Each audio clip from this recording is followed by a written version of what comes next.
Continuamos con nuestro estudio sobre este tema desafiante de la última generación y como todos los otros temas siempre vamos abordando algunos puntos. No es que obviamente se van a agotar las diversas aristas que comprende esta teología, porque tiene que ver con la teología adventista, con toda la luz y con toda la comprensión que el Señor nos ha entregado como pueblo.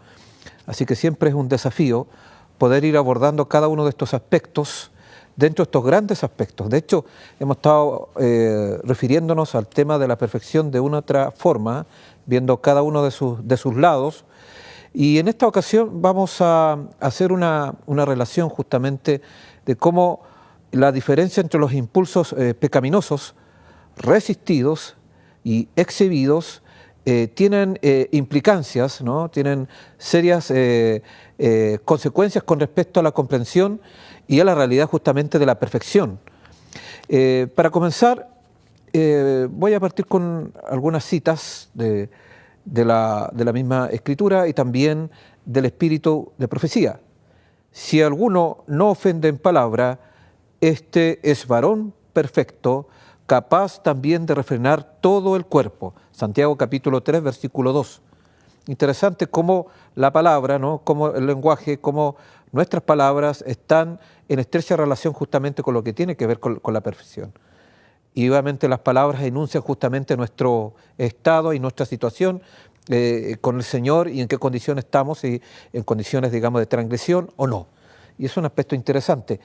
Y al respecto, digamos, con relación a este pasaje bíblico, Testimonios para la Iglesia, el tomo 4, página 232, dice: el mayor triunfo que nos dio la religión de Cristo es el control sobre nosotros mismos. Debemos controlar nuestras tendencias, en el inglés aparece por propensiones, pero va en la misma dirección semántica, naturales. De otro modo, dice, jamás venceremos como Cristo venció. O sea, el tema entonces de las tendencias, de las propensiones, son importantes, estas propensiones naturales que las vamos a ir explicando en estos momentos, entenderlas y controlarlas, porque de lo contrario no vamos a vencer como Cristo venció, porque justamente en ese punto donde Cristo nos dejó un ejemplo importante para que nosotros podamos seguir esa vía. Hay algunos que reconocerán el mal de las prácticas pecaminosas y sin embargo se disculparán diciendo que no pueden vencer sus pasiones. Esta es una admisión terrible de parte de una persona que lleva el nombre de Cristo. Apártese de iniquidad todo aquel que invoca el nombre de Cristo, apártese del pecado, segunda de Timoteo capítulo 2, versículo 19. Ellen White pregunta, ¿por qué existe esta debilidad? Es porque las propensiones animales han sido fortalecidas por el ejercicio hasta que han prevalecido sobre las facultades superiores. Y acá obviamente está enunciando y está Ellen White expresando la antropología bíblica y la antropología del espíritu de profecía, que tiene que ver justamente con cuál es la perspectiva de los testimonios con respecto al hombre, porque esa nos va a permitir entonces tener una claridad con respecto al tema del pecado. Y ya estamos viendo ya cómo los testimonios abordan o están abordando justamente esta idea. Entonces dice, es porque las propensiones animales han sido fortalecidas por el ejercicio hasta que han prevalecido sobre las facultades superiores. Las pasiones inferiores de su naturaleza han empuñado las riendas y la que debiera ser la facultad dominante se ha convertido en la sierva de la pasión corrupta. Se mantiene el alma en la servidumbre más abyecta. La sensualidad ha apagado el deseo de santidad y ha agostado la prosperidad espiritual. Otra declaración también importante que podemos destacar acá de los testimonios para ir introduciéndonos en el tema. Las propensiones inferiores han dominado a hombres y mujeres. Consejo del régimen alimenticio, página 36, ¿no? Interesante, ¿no? Cómo las propensiones inferiores son los que han dominado. Acá no está hablando Ellen White de pecado original, está hablando de propensiones que la vamos a ir explicitando a medida que vamos avanzando en este tema. También hay otra cosa interesante. Excitan las pasiones animales y debilitan las facultades morales. Se está refiriendo justamente a una alimentación insana. No, el tema nuestro obviamente no es la alimentación, pero la alimentación tiene incidencia justamente en no neutralizar los deseos de la carne, y obviamente esas pasiones se fortalecen, ¿no? Las pasiones animales, las pasiones que están, digamos, asociadas justamente con la carne, y debilitan las facultades morales e intelectuales, que son las facultades superiores. Otra declaración interesante, bueno, eso está también en el Consejo de Régimen Alimenticio, página 76, párrafo 2, dice. Y más adelante dice, es imposible para los que dan rienda suelta al apetito que obtengan la perfección cristiana. O sea, el tema justamente de lo que estamos tratando tiene incidencia en la perfección, por eso está esa conexión. O sea, si no controlamos nuestras pasiones, es imposible para los que dan rienda suelta al apetito, que está asociado con la alimentación, pero está obviamente de todo capricho, toda propuesta de la carne que es satisfecha, y que es asentada y aceptada, digamos, y es incorporada en nuestro carácter, obviamente eso nos va a impedir alcanzar la perfección, porque eso es transgresión. La transgresión. Ya habíamos estudiado obviamente la relación entre la perfección y, digamos, una obediencia sin pecado, que están, digamos, íntimamente ligadas y conectadas. ¿Qué más dice el Espíritu de Profecía? Y en el mismo libro de Régimen Alimenticio, que interesante cómo hace esta conexión entre la alimentación y nuestras propensiones. Dice, la sangre se afiebra, se despiertan las propensiones animales y a la vez se debilitan las facultades morales e intelectuales, y el individuo se vuelve siervo de las pasiones más bajas. La madre debe estudiar para presentar en la mesa una dieta sencilla y a la vez nutritiva. Es interesante que la mesa es un lugar fundamental también para fortalecer justamente las facultades superiores y obviamente neutralizar los poderes inferiores. Interesante este aspecto. Entonces, el asunto del régimen pro salud no tiene que ver solamente con dejar de comer, no es simplemente un asunto de austeridad, no tiene nada que ver con un asunto dietético o un asunto de vernos mejor, aunque pueden tener esas consecuencias, pero el asunto tiene que ver con algo más fundamental que tiene que ver con nuestra espiritualidad. Nunca debiera permitirse que la parte animal de nuestra naturaleza gobierne la parte moral e intelectual. Y normalmente cuando caemos en pecado o nos dejamos llevar por el pecado, justamente estamos permitiendo que esa parte animal, ¿no?, gobierne. ¿Es algo inevitable? Bueno, los que sostienen el pecado original, obviamente ya esta parte animal para ellos es pecado en sí. Así que no hay mucho que hacer por ese lado en cuanto a la comprensión, digamos, de este tema.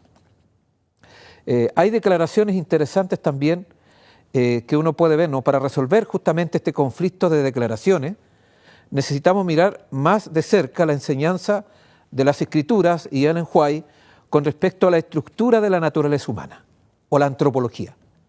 Jesús declaró en el Getsemaní, Mateo 26:41, el espíritu a la verdad está dispuesto, pero la carne es débil. Pablo declaró, sino que golpeo mi cuerpo y lo pongo en servidumbre, no sea que, habiendo sido heraldo para otros, yo mismo venga a ser eliminado, derribando argumentos y toda altivez que se levanta contra el conocimiento de Dios, y llevando cautivo todo pensamiento a la obediencia de Cristo. Eso lo encontramos en 1 Corintios, el primer pasaje, versículo 27, y el segundo en 2 Corintios, capítulo 10, versículo 5, que son pasajes conocidos. Contrariamente a lo que algunos han criticado, no se trata de un extraño dualismo que vaya en contra de la enseñanza bíblica de la unidad del hombre. Aparentemente dirá a este lugar que Ellen White estuviera tratando en esos términos. Ni nada tiene que ver con las nociones griegas o cristianas populares de la dicotomía entre cuerpo y alma y la presunta supervivencia, ¿no?, trascendencia del alma después de la muerte. Cuando los adventistas del séptimo día, a la luz de los testimonios, enseñan una visión holística de la naturaleza humana, no se niega con ello la enseñanza bíblica de que existen diferentes fuerzas dentro de esta naturaleza. Ellen White afirma la distinción bíblica entre, como hemos visto ya algunos textos para iniciar, ¿no?, como introductorio, entre fuerzas inferiores y superiores en la naturaleza humana, cuando escribe: la voluntad no es el gusto o la inclinación, sino el poder decisivo. La comprensión, digamos, contemporánea, producto del pecado original, lleva justamente a que la misma voluntad está contaminada con el pecado. Pero acá claramente se hace esa distinción. La voluntad no es el gusto o la inclinación, sino el poder de decidir, ¿no?, el poder decisivo. En muchas otras declaraciones se describe la necesidad de que las pasiones y propensiones inferiores estén sujetas a los poderes superiores. Uno puede hacer un rastreo, ¿no?, rastrear los testimonios, y se va a dar cuenta, digamos, que con estas categorías Ellen White va describiendo justamente la naturaleza del hombre mismo, y mostrando justamente esto para darnos cuenta dónde hay que colocar nuestra vista y dónde tenemos que buscar las estrategias justamente para evitar el pecado. Por eso es importante entender este tema. Esto también nos ayuda a entender que no es el tema, digamos, que estamos tratando, pero algo vamos a tener que aludir, el tema de la naturaleza humana de Cristo. Si no entendemos justamente de que existen estas dos fuerzas inferiores y superiores, no vamos a entender bien entonces este tema de por qué Cristo tomó, como dicen, digamos, críticamente la última generación, para algunos, obviamente la naturaleza humana caída. Bueno, tiene que ver con esto. Porque la naturaleza humana caída tiene que ver, digamos, con uno de estos poderes que lo vamos a ir presentando a continuación. Tanto en las Escrituras como en los testimonios son evidentes, como vimos anteriormente, que al ser tentados por nuestros deseos carnales inferiores, eso no es pecado. Acá tenemos, digamos, una descripción bíblica de Santiago, capítulo 1, versículo 14 al 15, dice: sino que cada uno es tentado cuando de su propia concupiscencia es atraído y seducido. Entonces la concupiscencia, después que ha concebido, da a luz el pecado, y el pecado, siendo consumado, da a luz la muerte. Se puede observar que solo cuando la lujuria o la concupiscencia concibe, o estos deseos, es entonces cuando la voluntad da su consentimiento, ahí ocurre el pecado, no antes. Porque cuando está hablando justamente de la concupiscencia, está hablando justamente de estos poderes inferiores, ¿no?, de estos elementos que están carnales, que están invitándonos, ¿no? El apóstol Pablo usa la categoría de los deseos de la carne, ¿no? Cuando nosotros vamos satisfaciendo esos deseos de la carne, ahí pecamos. La satisfacción de esos deseos se transforma en transgresión de la ley y en pecado. No el hecho, digamos, de tener esa condición, ese estado, digamos, caído, no implica obviamente pecado en sí. Entonces, debiéramos preservar la más estricta castidad en pensamiento, palabra y conducta, dice los testimonios. Recordemos que Dios coloca nuestros pecados secretos a la luz de su rostro. Hay pensamientos y sentimientos sugeridos y despertados por Satanás que molestan aún a los mejores hombres. Pero si no son acariciados, si son rechazados como odiosos, el alma no se contamina con la culpa y ningún otro se mancha por su influencia.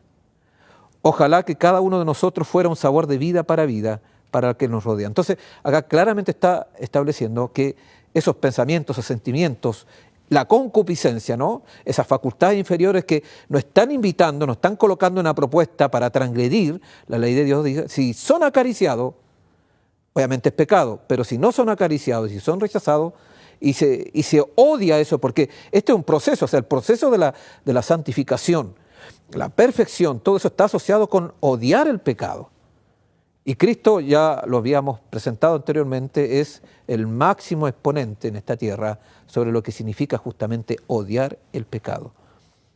Entonces, mientras no contamine el alma con la culpa, entonces obviamente eso no es pecado, no hay mancha.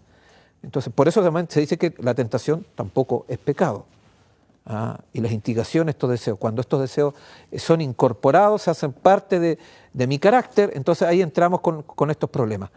Hay una declaración bien interesante también, de consejo para la iglesia, y aparece también en otros lugares, que es lo siguiente: las pasiones inferiores tienen sus sedes en el cuerpo y obran por su medio. Las palabras carne, carnal o concupiscencias carnales, llevemos el caso de Santiago, usa la palabra concupiscencia o deseos, dice las palabras carne lo usa bastante el apóstol Pablo, carnal, concupiscencias carnales, abarcan la naturaleza inferior y corrupta. Entonces, la naturaleza inferior y corrupta no es pecado. Por eso, bueno, y no tiene nada que ver justamente con la comprensión evangélica protestante, donde la corrupción tiene que ver justamente ya con que nacemos como pecadores. Pero acá está hablando de una condición débil, de una condición que nos instiga, que nos invita, ¿no? Nos presenta los deseos, pero mientras eso, como vimos anteriormente, no se acarician, no se adoptan como parte de nuestra vida, no estamos en pecado. Y algo interesante es la siguiente línea de esta declaración. Por sí misma, la carne no puede obrar contra la voluntad de Dios. Obviamente esta declaración echa por tierra la concepción del pecado original, porque el pecado original o el pecado por naturaleza, ya el hecho ya de ser carne es pecado, pero acá dice, por sí misma, la carne no puede obrar contra la voluntad de Dios. Se nos ordena entonces que crucifiquemos la carne con los afectos y concupiscencias, y la pregunta es, ¿cómo lo haremos? ¿Infligiremos dolor al cuerpo? No, pero daremos muerte a la tentación a pecar. Debe expulsarse el pensamiento corrompido. Todo intento debe someterse al cautiverio de Jesucristo. Todas las propensiones animales o naturaleza inferior o corrupta, como dice más arriba, es sinónimo, propensiones animales y naturaleza inferior y corrupta es lo mismo, dice, deben sujetarse a las facultades superiores del alma. El amor de Dios entonces reina supremo y Cristo debe ocupar un trono indiviso. Se puede observar entonces cuán cuidadosamente los testimonios distinguen entre las pasiones inferiores de los poderes superiores o facultades superiores. Una vez que se comprende esta distinción, podemos comprender mejor los dos tipos de declaraciones de Ellen White sobre las pasiones y propensiones con relación a los seres humanos, pero también con respecto a la misma naturaleza humana de Cristo. Algo vamos a tocar así rápidamente porque no es el tema de la naturaleza humana de Cristo, pero está ligado, o sea, la antropología con la cristología en este punto es muy importante. Si tenemos una comprensión bíblica de los testimonios de lo que es la antropología, no vamos a tener dificultades de entender también la naturaleza humana de Cristo. Por eso, digamos, esta comprensión de los testimonios sienta las bases para tener, digamos, una comprensión no errada sobre este punto. Hay algunas declaraciones de los testimonios que hablan de la necesidad de controlar las pasiones y propensiones, inclinaciones, tendencias. Y acá podemos presentar algunas de esas. Hay muchas declaraciones. Dice, el cuerpo debe ser sometido, los poderes superiores del ser deben gobernar. Las pasiones deben ser controladas por la voluntad, que en sí misma debe estar bajo el control de Dios. Otra declaración que está en Testimonios para la Iglesia, tomo 4, página 232, párrafo 1. Debemos controlar nuestras tendencias, propensiones naturales, de otro modo jamás venceremos como Cristo venció. Eso es es clave justamente para este tema. Si no controlamos nuestras tendencias, no vamos entonces a vencer como Cristo venció. ¿Vencer qué?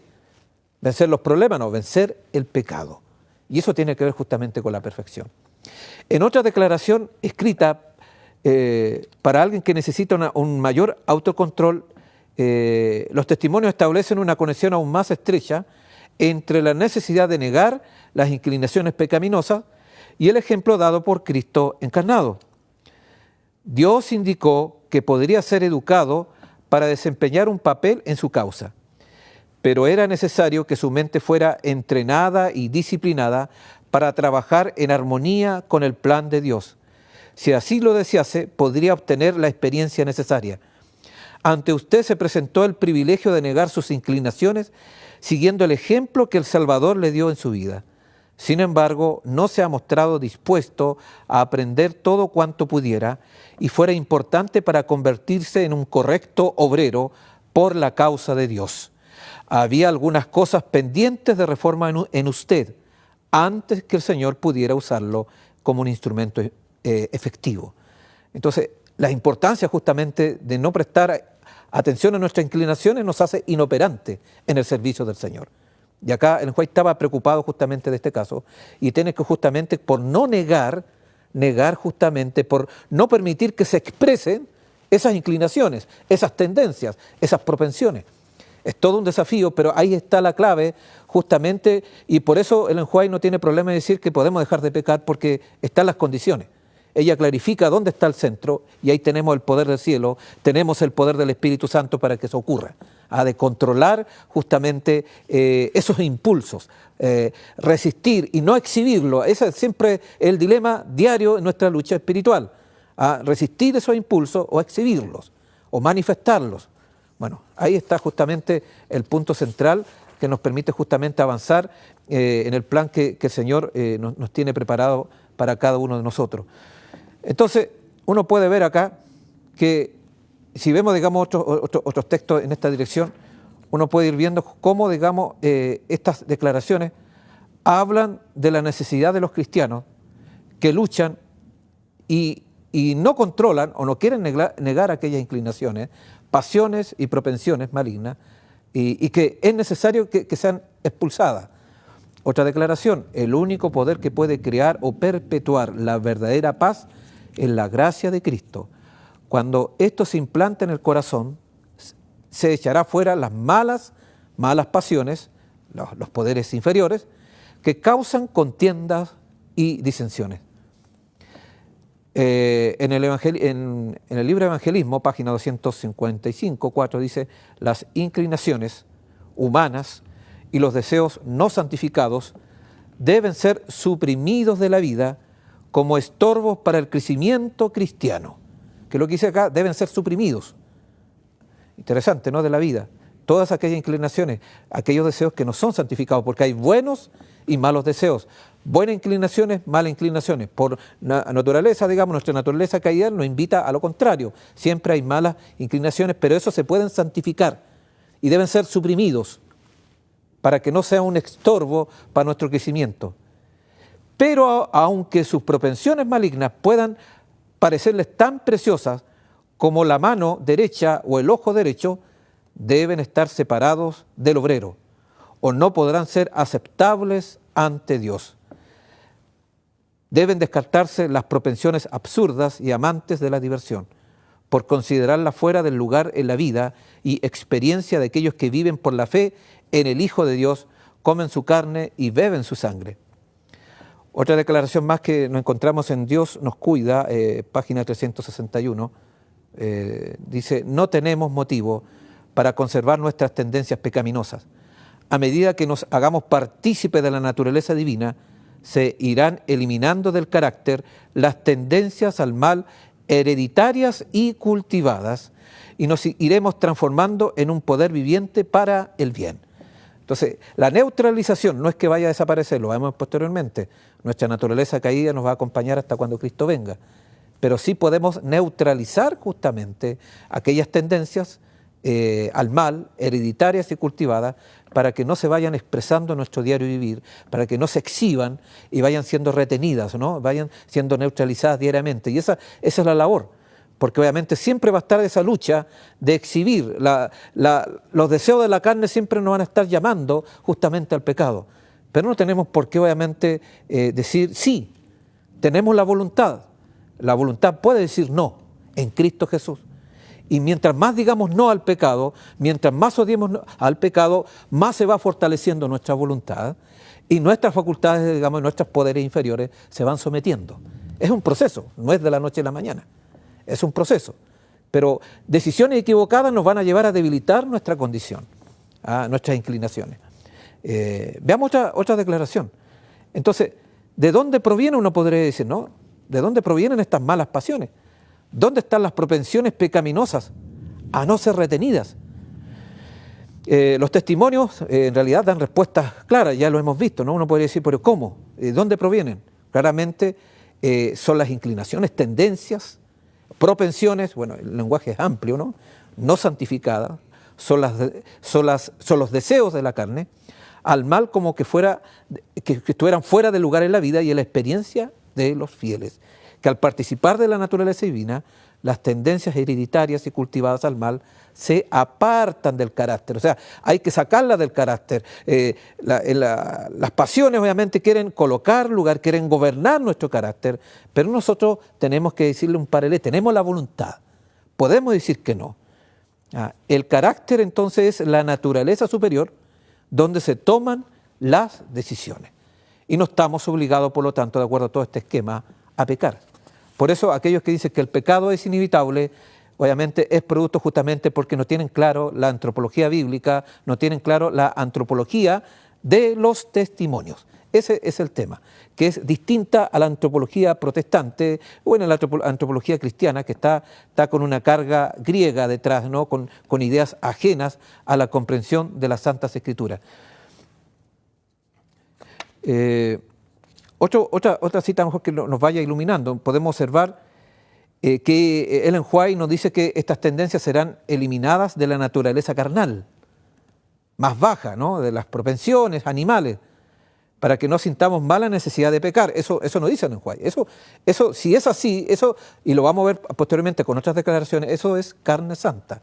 Pero nosotros estamos con carne de pecado, y la carne de pecado nos va a acompañar hasta cuando Cristo venga. Entonces, cuando ella habla de neutralizar, de no exhibir, no está hablando de que esa condición va a cambiar, nuestra condición caída va a permanecer. Y al respecto, entonces, nos advierte algunas cosas que es importante tener presente. Mientras reine Satanás, tendremos que someternos a nosotros mismos y vencer pecados acosadores. Mientras dure la vida, no habrá lugar para detenerse. Ningún punto al que podamos llegar y decir he alcanzado plenamente, tal como lo dijo el apóstol Pablo. Mientras dure la vida será necesario cuidar los afectos y las pasiones con un propósito firme. En ningún momento podemos estar seguros si no confiamos en Dios. La vida escondida con Cristo, la vigilancia y la oración son las salvaguardas de la pureza. Por otro lado dice, el apetito y la pasión deben estar bajo el control del Espíritu Santo. No hay fin para la guerra de este lado de la eternidad. Un texto muy interesante esto, ¿no? O sea, nuestra lucha es constante, no podemos claudicar, no podemos ceder, no podemos relajarnos. Por eso hay que tener cuidado, por eso las orientaciones del Espíritu Profecía con respecto, digamos, a nuestro diario vivir, a dónde debemos estar, las elecciones de lo que vemos, de lo que leemos, de lo que escuchamos, etcétera, etcétera, de lo que vemos, porque eso afecta justamente este aspecto. No debemos alimentar nuestra naturaleza carnal, nuestra condición, nuestros poderes inferiores, porque si lo alimentamos vamos debilitando nuestras decisiones favorables justamente a la obediencia. Eso significa aprender obediencia. Y tenemos que aprender disciplina en Cristo Jesús, como lo dice también el libro de Hebreos. Es disciplinarnos en el Señor para que eso sea efectivo. Entonces, necesitamos notar cuidadosamente lo que dicen todas estas declaraciones, ¿no?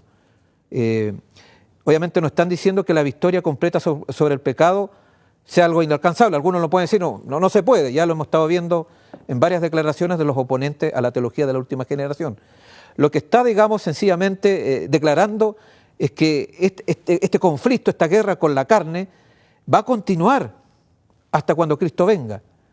Lo que significa que los impulsos carnales todavía estarán presentes en la naturaleza inferior de los creyentes.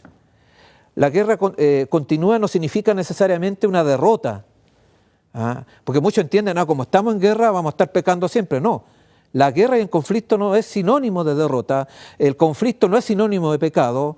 El conflicto está hablando de que tenemos que velar y orar para no entrar en tentación. El espíritu está dispuesto, la carne, el zar, las pasiones, que está hablando, las pasiones corrompidas, las propensiones animales, todo el lenguaje, los poderes inferiores, están dispuestos, pero es débil. El espíritu es dispuesto, pero hay debilidad justamente de nuestra carne. La victoria completa sobre la naturaleza carnal se promete a los cristianos, obviamente, esta vida. Una victoria de neutralización, no de erradicación. Y eso lo podemos encontrar, bueno, en Romanos capítulo 8, pero podemos ver los versículos 4, el 13, en 2 Corintios capítulo 7, bueno, en toda la teología paulina, el contraste justamente, es importante estudiar acá el capítulo 6, 7 y 8, para otro estudio y darnos cuenta justamente que Pablo maneja justamente esta misma antropología, este mismo concepto de la naturaleza humana, y por eso obviamente tenía claro el concepto del pecado. Entonces, en resumen, esto lo podemos aplicar para Jesús. Jesús tuvo pasiones y propensiones también pecaminosas, por otro lado, en su naturaleza inferior, donde las mantuvo bajo el control de una voluntad santificada, como de hecho podemos hacerlo nosotros a través de su poder. Pero él no tenía estas pasiones o propensiones en su naturaleza superior, donde tampoco necesitamos nosotros retenerla. En un conjunto de textos, de los testimonios del Espíritu y Profecía, justamente se habla de estos impulsos resistidos. En realidad hay varios, una gran cantidad de declaraciones en este aspecto.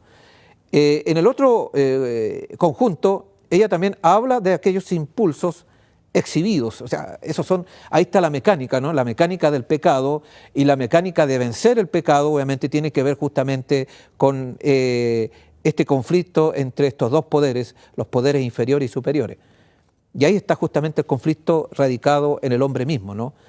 Pero hay solución, ya vemos, tenemos el poder de lo alto, sí se puede vencer, porque la carne, como se dijo anteriormente, no puede controlar la voluntad obviamente puede decir no a los deseos pecaminosos que puede proponernos justamente esta carne. Entonces, claramente las declaraciones, y hay otras más, nos llevan justamente a entender las cosas, digamos, de otra forma, de otra manera. Entonces, viendo, digamos, esta y otras declaraciones, que por tiempo no vamos a ver todas estas declaraciones porque queremos ir a otro punto también que es importante, podemos ver, digamos, que esta distinción entre fuerzas inferiores y superiores en la naturaleza humana ilustra más de 200 declaraciones. Yo creo que hay una primera, digamos, tentativa, uno podría decir ya 200, pero hay otras con otras palabras que son sinónimas, y ya el asunto aumenta, son muchas declaraciones. Estos son los términos que los testimonios usan cuando escuchamos con respecto a la diferencia entre la naturaleza y la crianza en el desarrollo humano. Ellen White también tiene claro que con respecto a esto aplicado a Jesús, tomó nuestras tendencias hereditarias caídas, ya que ella escribe que Él vino con tal herencia para compartir nuestros dolores y tentaciones y para darnos el ejemplo de una vida sin pecado. En otras palabras, su herencia le permitió experimentar tentaciones comunes a la humanidad posterior a la caída. Pero muy claramente Jesús no tomó nuestras tendencias caídas cultivadas al mal, ya que para hacer esto habría requerido que Él pecara. Cristo jamás obviamente se exhibió justamente esta parte. Un aspecto importante acá, que obviamente se le atribuye cuando se habla de perfección, se nos acusa, bueno, en la teología de la última generación que enseñamos, la carne santa.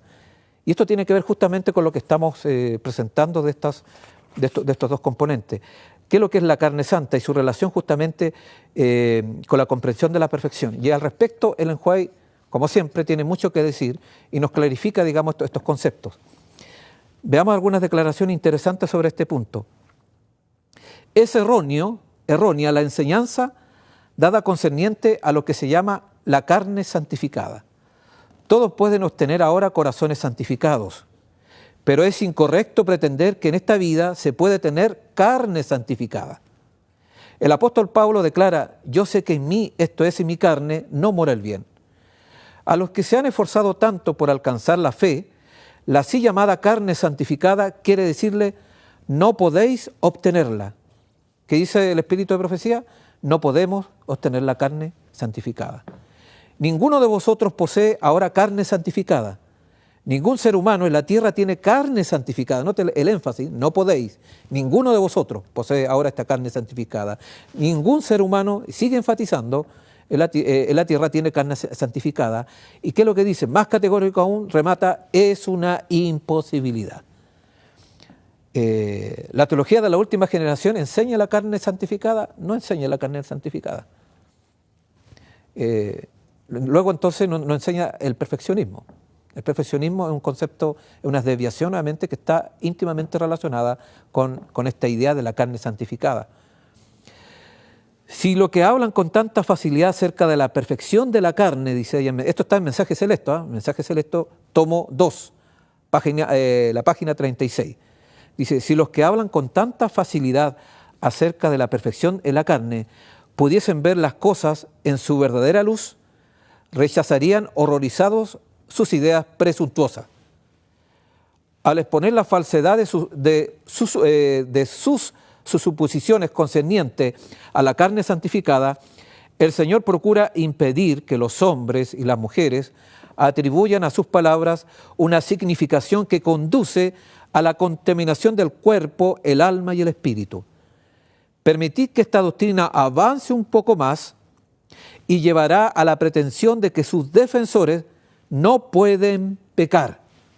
Es la pretensión de la teología de la última generación esa, de que no podemos pecar. No, el pecado está abierto porque tenemos una naturaleza caída y porque están justamente estos poderes inferiores que nos van a acompañar hasta cuando Cristo venga. ¿Ello quiere decir que es inevitable dejar de pecar? No, no es inevitable. Podemos ir venciendo cada día, pero no podemos decir no podemos pecar, porque está abierto esa posibilidad. Puesto que tienen carne santificada, todas sus acciones son santas. ¿Qué puerta se abriría de este modo a la tentación? Claro, obviamente eso es una ilusión, porque los que hablan de la carne santificada ignoran mente su condición de naturaleza caída y que están esas propensiones, si bien es cierto, no constituyen pecado hasta cuando esas acarician, pero están presentes un descuido y obviamente la voluntad va a aceptar, se va a debilitar y va a pecar. Eso está presente, que es distinto, digamos, a que somos pecadores con naturaleza, donde ya la voluntad misma, ya el hecho de respirar, o como decía de Montfort, ya en este momento, mientras estoy orando, estoy pecando. Eso es distinto, ¿no? Acá no estamos hablando de eso, está hablando acá el Espíritu de Profecía, que, digamos, tenemos una naturaleza y que no podemos arrogarnos ese derecho porque estamos en conflicto, estamos en esta lucha. Más adelante dice, las Escrituras nos enseñan que debemos procurar santificar para Dios el cuerpo, el alma y el espíritu. En esta tarea debemos trabajar juntamente con Dios. Es posible hacer mucho para restaurar la imagen moral de Dios en el hombre y para mejorar las capacidades físicas, mentales y morales. Pueden realizarse cambios notables en el organismo físico, obedeciendo las leyes de Dios y no introduciendo en el cuerpo nada que lo contamine. Y si bien es cierto que no podemos reclamar la perfección de la carne santificada, podemos tener la perfección cristiana del alma. Esa es la visión de la teología de la última generación. La teología de la última generación, teología adventista en verdad, no reclama perfección de la carne. Sí, digamos, dice que podemos tener la perfección cristiana del alma, facultades superiores. Facultades inferiores o poderes inferiores imposibles nos van a acompañar hasta cuando Cristo venga. Eso se llama carne de pecado. Pero podemos nosotros tener santidad sin pecado, santificación sin pecado, obediencia sin pecado, perfección sin pecado, obviamente, en carne de pecado. Como Cristo, digamos, lo tuvo, porque Cristo, como dice el apóstol Pablo claramente en Romanos capítulo 8, que Él, digamos, vino en carne de pecado. No vino en carne santificada.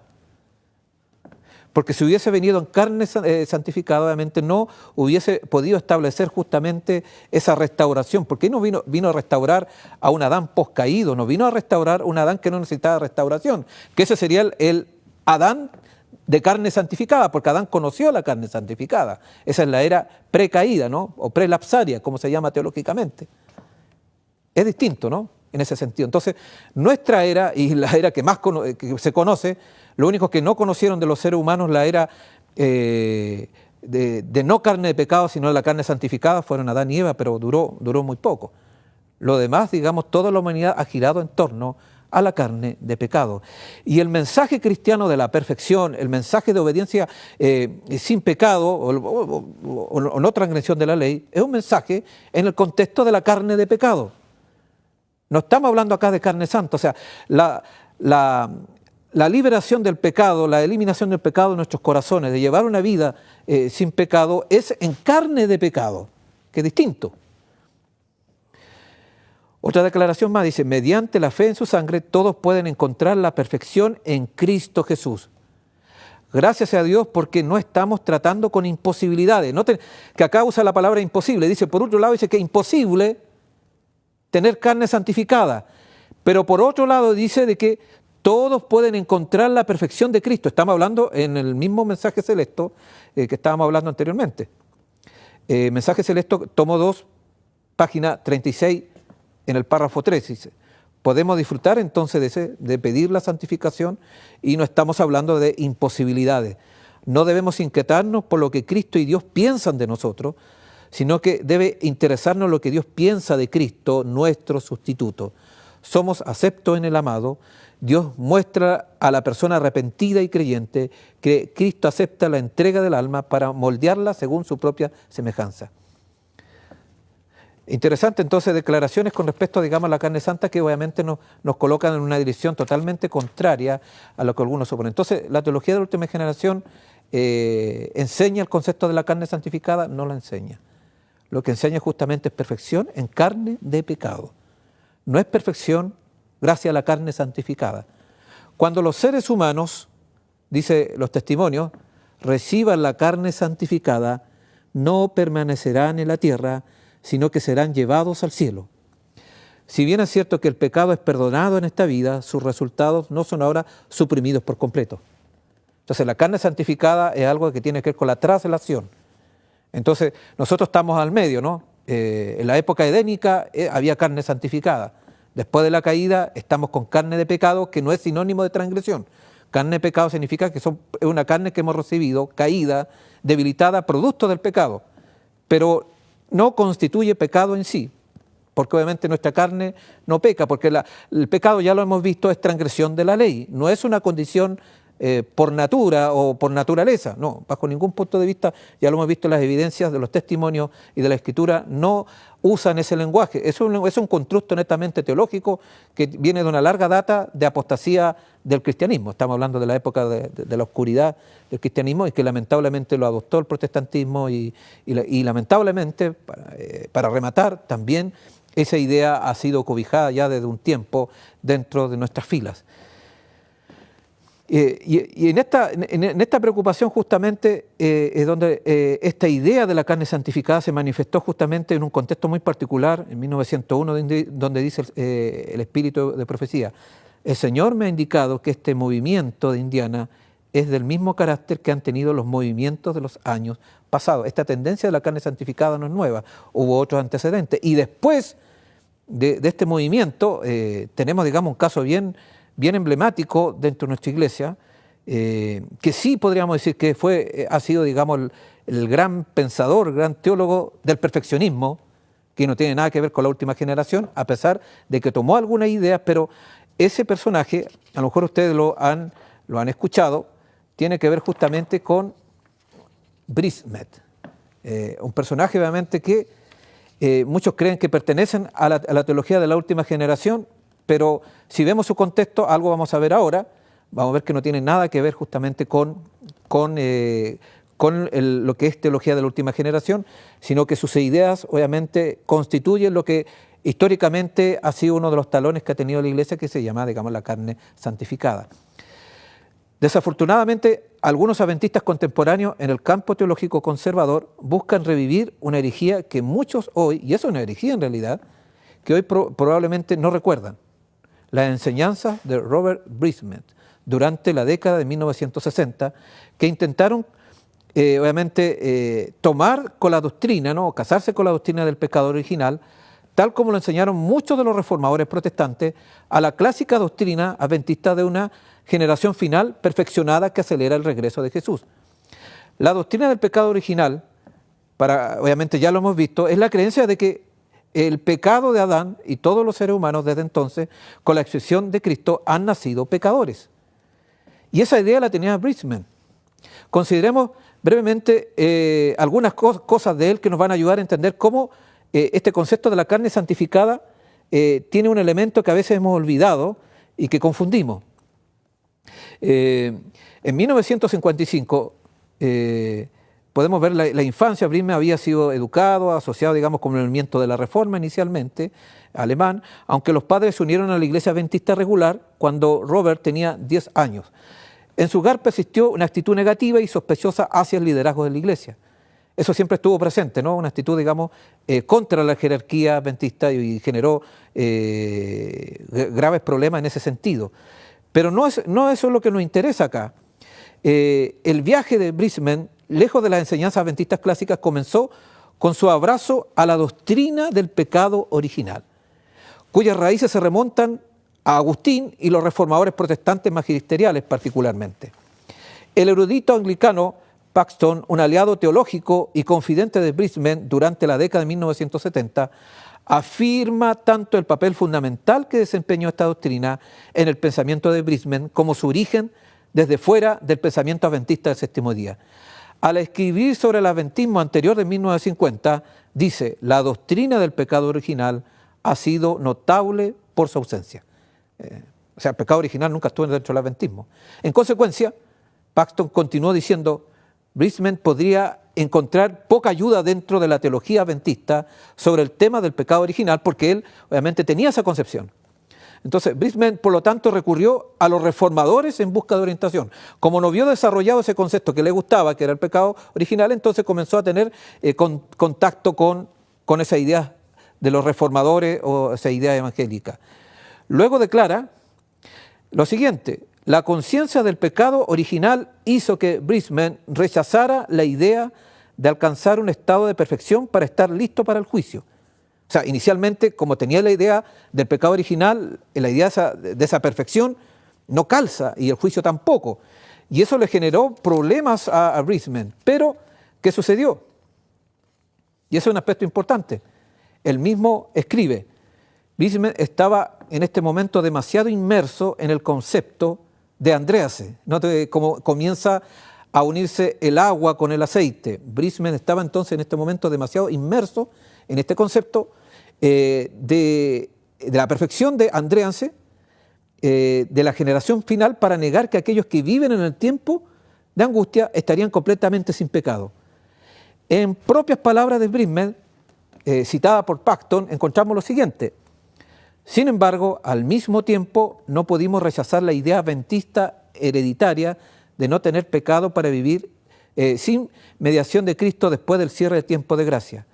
En lo que a nosotros respecta, esa parte seguía siendo adventismo fundamental. Llegamos a la conclusión de que esta experiencia final inalcanzable sería un regalo de la misericordia gracias a nuestro juez, es decir, efectuada en el pueblo de Dios por la expiación final y la lluvia tardía. ¿Se están dando cuenta? O sea, la perfección final va a ser un regalo, como está el pecado original. Eso aparentemente ya está mostrando, Brisman, que está generando una obstrucción.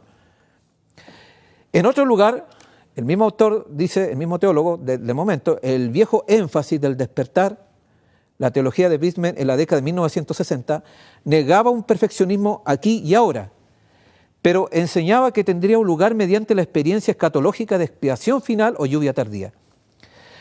La visión de la perfección de Brisman en la década de 1960 dio un nuevo giro a la doctrina bíblica y adventista clásica de la purificación del santuario. Según Brisman, la limpieza del corazón humano que acompañaría la purificación final del santuario en el cielo se llevaría a cabo de la siguiente manera, y esta es la idea del perfeccionismo. Debido a la justicia imputada e impartida, Dios realiza un milagro y borra todos los pensamientos y emociones pecaminosos dentro de nosotros. Una persona habrá tenido que renunciar a todo pecado para que esto sea efectivo y ocurra. Otra estamos hablando acá justamente, como está el pecado original, la única manera entonces de dejar de pecar, de llevar una vida sin pecado, de una obediencia sin pecado y perfección sin pecado, es que Dios realice un milagro. El milagro de Brisman, ¿no? El milagro, ¿y en qué consiste eso? Entonces, un historiador adventista moderno resume de la siguiente manera la visión de Brisman del perfeccionamiento final de los santos, o del perfeccionismo en el fondo. Brisman dibujó una analogía entre el templo del alma y el antiguo tabernáculo con sus dos apartamentos. El lugar sagrado que comparó con la mente consciente para ser purgado del pecado conocido a través de la santificación. El lugar más sagrado se equiparaba con la mente subconsciente para ser limpiado del pecado original. Y todo recuerdo del pecado en el momento, en el caso de un individuo, decidió favorablemente en el juicio investigador. Fue sobre individuos tan perfeccionados que caería la lluvia tardía. Y el mismo historiador, digamos, sigue hablando de esta idea, ¿no? En realidad, las creencias de Brisman eran una contraparte intelectual del movimiento carne santificada, pero obviamente de los años anteriores, ¿no? 60 años antes. Algunos de sus seguidores incluso sugirieron que aquellos que habían sido purificados del pecado serían perfeccionados tanto física como espiritualmente. No tendrían más enfermedades, ni siquiera un resfriado común, pero estaban listos para la traslación. Eso es perfeccionismo. Y por eso, digamos, históricamente, en cuanto a estructura, en cuanto a acá, el único perfeccionista ha sido este personaje, Brisman. Y Brisman obviamente no tiene nada que ver, digamos, con la teología de la última generación. Y ya hemos visto acá, de acuerdo a las declaraciones de sus contemporáneos y de aquellos que han estudiado, digamos, en toda su vida, que obviamente combinó esa mala mezcla, ¿no? El aceite y el agua. Entonces, necesitamos detenernos un momento y considerar el significado de la palabra perfeccionismo, que es un término que achaca bastante a lo que es la teología de la última generación, ¿no? El perfeccionismo. Este término puede ser confuso para quienes lo han visto en los escritos de Ellen White, donde se refiere no a la posibilidad de vivir sin pecado a través del poder de Dios aquí en la tierra, sino a la presunción de que los sentimientos de uno podrían volverse puros más allá de la posibilidad de error, así como la afirmación de que solo creer sin obediencia es todo lo que se necesita para la salvación. Sin embargo, demasiados en el adventismo moderno y contemporáneo han calificado como perfeccionismo lo que de hecho las escrituras y los escritos de Ellen White enseñan con respecto a la expulsión del pecado de la vida cristiana en la experiencia terrenal de la santificación. Robert Brisman, cuando habla negativamente de perfeccionismo en las declaraciones citadas en este artículo, lamentablemente se refiere a la doctrina bíblica y adventista clásica de la obediencia sin pecado aquí en la tierra, esa posible mediante la conversión y el empoderamiento divino. Y ya hemos visto que Brisman rechazó muy tempranamente en su comprensión espiritual lo que llamó perfeccionismo aquí y ahora. Esa, digamos, la lucha y perfeccionismo sin pecado, ¿no? Lo que hemos estado hablando. Entonces, la creencia adventista clásica y bíblica, confirmada tan a menudo en los escritos de Ellen White, que los cristianos a través del poder del cielo pueden vivir sin pecado, va en contra justamente del pensamiento de este autor. En la década de 1950, dice él, llegué a la convicción establecida de que esta visión general de alcanzar la perfección era imposible y fútil, ya sea que uno mirara ciertas declaraciones de inspiración o historia y experiencia. Y debido a esta doctrina aún se enseñaba cuando fui a la universidad en 1955. Muy pocas personas a las que cuestionó tenían alguna esperanza real de esta idea. Bueno, y ahí ustedes pueden notar cómo él fue albergando esta idea, pero eso no es teología de última generación. Esto justamente es prácticamente, como algunos lo dicen, una herejía. Y lamentablemente nos meten en este mismo saco, ¿no? Este mismo bolso, y muchos creen obviamente que nosotros enseñamos perfeccionismo, que nosotros obviamente enseñamos esta idea de carne santificada. No, ustedes pueden ver los datos históricos, no tienen nada que ver con eso, así que mi estimado hermana y hermana, esas ideas son aborrecidas ante la vista de Dios y son una advertencia que los mismos testimonios nos han dejado para tener cuidado entonces con la carne santificada, para no seguir el camino de Brisman, sino seguir el camino de la Escritura, que es clara y distinta, y el camino, digamos, de los testimonios, que también son claros. Se puede dejar de pecar, pero dentro de nuestra naturaleza caída, y esa es la labor, digamos, constante del Espíritu en nuestro corazón. No es un milagro instantáneo, es un proceso, como ya ustedes han podido ver en las mismas declaraciones que se han estado presentando y desarrollando en este encuentro. Lo importante, mi estimado hermano, es poder seguir orando y estar advertido, ¿no? Estar alerta para no caer, digamos, en doctrinas o enseñanzas que puedan perturbar nuestra salvación. Que el Señor te siga bendiciendo y siga acompañando.